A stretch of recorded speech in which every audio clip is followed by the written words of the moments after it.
In today's video, I'm going to teach you how to use Blackbox AI in VS Code. By the end, you'll have the Blackbox AI extension installed and you'll know how to send your first message right inside your editor so you can get help with code without leaving your workflow.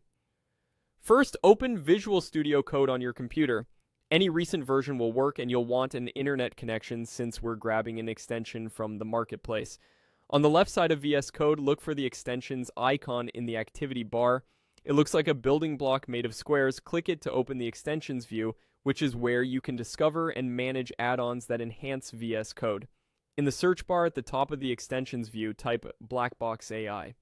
You'll see a list of results populate underneath. Take a second to confirm you found the correct Blackbox AI extension. Checking the name and the publisher helps make sure you're installing the right tool and not a similarly named one.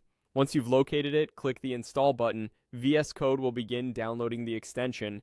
If you're prompted to trust the publisher, review the prompt, then click Trust. Publisher and Install. This confirmation helps ensure you're installing software from a source you're comfortable with. Now wait a moment while the installation completes. Depending on your connection, it may take a few minutes. You'll see progress in the status area, and VS Code may set up any background components it needs.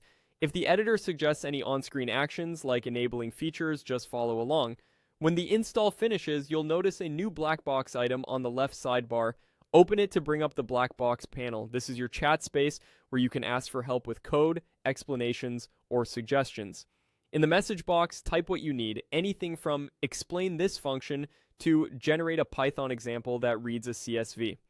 Keep your request clear and specific for the best results, and avoid pasting any sensitive information like secrets or private keys. With your message ready, click Send Message. Blackbox will think for a moment and then reply right in the panel. You can read through the response, try suggestions in your editor, and follow up with clarifying questions to refine the answer. If something isn't quite what you wanted, adjust your prompt. Mention the language, the framework, or the constraints you care about. That's it. You opened VS Code, found the Blackbox AI extension, installed it, trusted the publisher, waited for the setup to complete, and sent your first message. Enjoy exploring and let Blackbox help you code faster and learn as you go.